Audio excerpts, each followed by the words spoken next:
वर्तमान युग को यदि कंप्यूटर युग कहा जाए तो अतिशयोक्ति न होगी।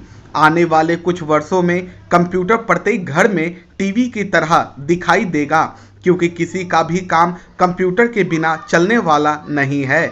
जीवन के हर क्षेत्र में कंप्यूटर की घुसपैठ हो गई है। व्यवसाय, नौकरी, उद्योग, व्यापार, बीमा, बैंक, रेल, हवाई यातायात, चिकित्सा, इंजीनियरिंग, शिक्षा, प्रबंधन, सूचना तकनीक, सर्वत्र कंप्यूटर का बोलबाला है। सच तो यह है कि कंप्यूटर अब आम जरूरत की चीज बन गई है। आधुनिकीकरण की प्रक्रिया कंप्यूटरों के उपयोग से जुड़ी है। कंप्यूटर के आविष्कार ने वैज्ञानिक प्रगति को एक नई दिशा दी है। विधि क्षेत्रों में विज्ञान एवं तकनीक ने जो आशातीत उन्नति की है, उसका पूरा श्रेय कंप्यूटर को है। मोटे तौर पर कंप्यूटर को वैज्ञानिक ढंग से विकसित यांत्रिक बुद्धि कहा जा सकता है। मानव शरीर में मस्तिष्क जो कार्य निष्पादित करता है, वही कार्य कंप्यूटर का है। यही नहीं, अपितु मस्तिष्क को काम करने में जितना समय लगता है, कंप्यूटर उससे कम समय में बिना कोई गलती किए हुए वही कार्य संपन्न कर देता है। 6 या 7 अंकों वाली संख्याओं के जोड़, बाकी, गुना, भाग, वर्गमूल आदि करने में कैलकुलेटर 1 सेकंड का भी समय नहीं लेता, जबकि मस्तिष्क इसे हल करने में कई मिनट का समय लेगा। चार्ल्स बेबेज ने 19वीं शताब्दी के प्रारंभ में सर्वप्रथम पहला कंप्यूटर निर्मित किया, जो लंबी लंबी गणनाएं करके उनके परिणामों को मुद्रित भी कर सकता था। आज कंप्यूटर का उपयोग विभिन्न क्षेत्रों में किया जा रहा है। बैंकिंग क्षेत्र में यह हिसाब किताब रखने का काम करता है।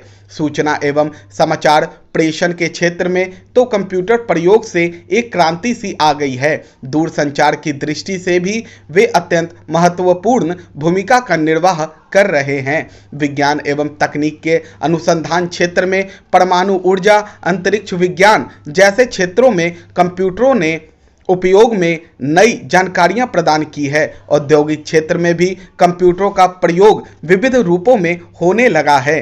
कंप्यूटर का अति विकसित रूप यंत्र मानव या रोबोट है, जो ऐसे स्थानों पर काम करने में सक्षम है जहां मानव के जीवन को खतरा है। रेल की आरक्षण खिड़कियों पर अब कंप्यूटर लग गए हैं। मौसम विज्ञान की भविष्यवाणियों में भी इनसे सहायता ली जा रही है। युद्ध एवं शांति दोनों में ही कंप्यूटरों की विशेष भूमिका है। कंप्यूटरों का उपयोग वर्तमान भारत की मूलभूत आवश्यकता है।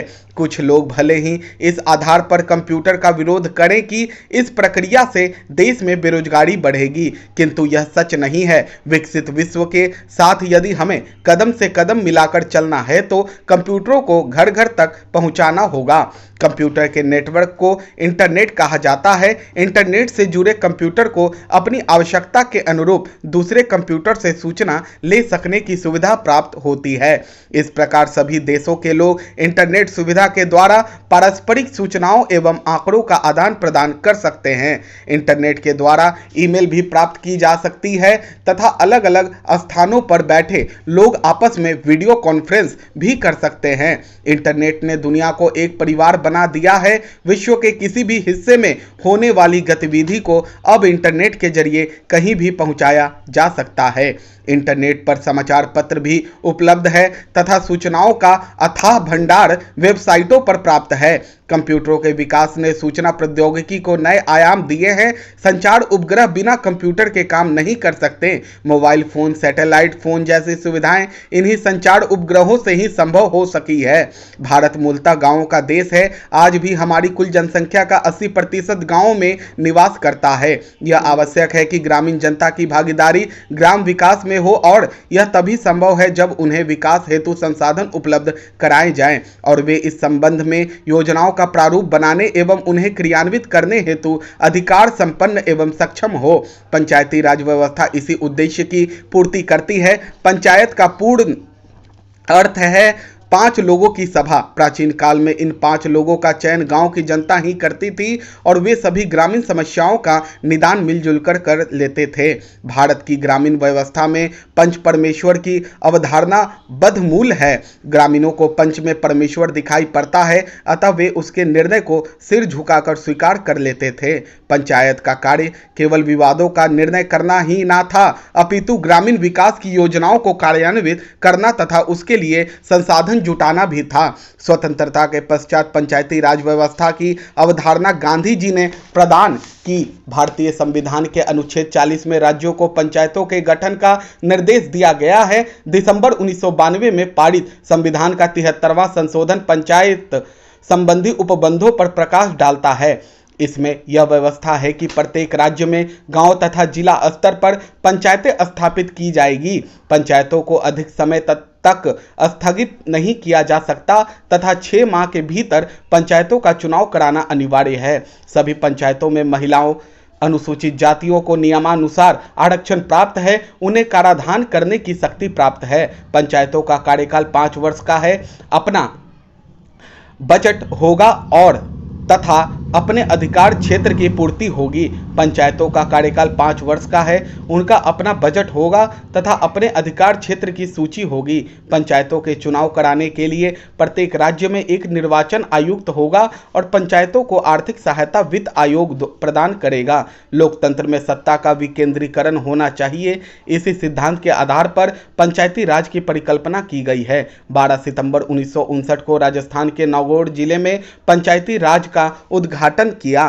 पंचायतों को अपने क्षेत्र का विकास करने, योजना बनाने, संसाधन जुटाने तथा पारस्परिक विवाद सुलझाने का अधिकार प्राप्त है। उनका महत्व किसी भी प्रकार से कम करके नहीं आंका जा सकता। इससे ग्रामीणों में राजनीतिक चेतना उत्पन्न हुई है और महिलाओं में जागरूकता आई है। यदि पंचायती राज व्यवस्था को सुचारू रूप से क्रियान्वित किया जा सका तो वह दिन दूर नहीं जब भारत के गांवों का कायाकल्प हो जाएगा। भले ही इन पंचायतों ने राजनीतिक एवं जातिगत विद्वेष बढ़ा दिए हों, किंतु इनकी प्रभावी भूमिका से इनकार नहीं किया जा सकता। गांधी जी के स्वराज की कल्पना ही इन पंचायतों से ही साकार हो सकेगी। मानव के दिल को समझना जब इतना कठिन है, तब संपूर्ण मानव को समझ लेना सरल सुगम नहीं।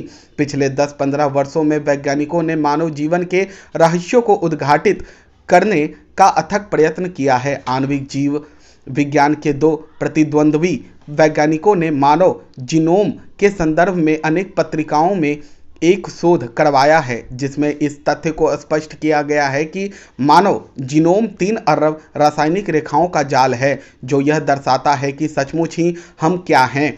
इन वैज्ञानिकों में एक है अमेरिकी कंपनी सेलेरा के प्रमुख क्रेग वेटर और दूसरे हैं फ्रांसीसी कोलिंस, जो कुछ विशिष्ट वैज्ञानिकों के एक अंतर्राष्ट्रीय दल का नेतृत्व करता है। यह व्यक्ति अमेरिका के नेशनल इंस्टीट्यूट ऑफ हेल्थ में national human genome research institute का निदेशक है। इसी दिन इन दोनों वैज्ञानिकों ने मानव जीनोम संरचना का मॉडल प्रस्तुत किया। यह दिन था 26 जून 2000। इस दिन दोनों वैज्ञानिकों समूहों ने डीएनए के अरब तंतुओं का वाचन भी प्रस्तुत किया है। दोनों ने मनुष्य का व्यापक एटलस भी प्रस्तुत किया है, जो यह दर्शाता है कि मनुष्य के बनने की प्रक्रिया क्या है। यह ऐसी खोज है कि इसके परिणाम भविष्य में आने वाले वैज्ञानिकों का शताब्दियों तक मार्ग प्रशस्त करेंगे। स्टॉप। दोस्तों, ये पार्लियामेंट रिपोर्टर सीरीज़ के लिए डिक्टेशन थी। अगर आपको हमारा वीडियो अच्छा लगे तो लाइक ज़रूर करें और कमेंट करना बिल्कुल भी ना भूलें। अगर आप हमारे चैनल पर नए हैं तो चैनल को सब्सक्राइब जरूर कर दें और बेल आइकन को दबाना बिल्कुल भी ना भूलें, ताकि हमारी आने वाली सारी लेटेस्ट वीडियो आप तक सबसे पहले पहुंच सके। तो चलिए फ्रेंड्स, मिलते हैं नेक्स्ट वीडियो में। तब तक के लिए बाय बाय।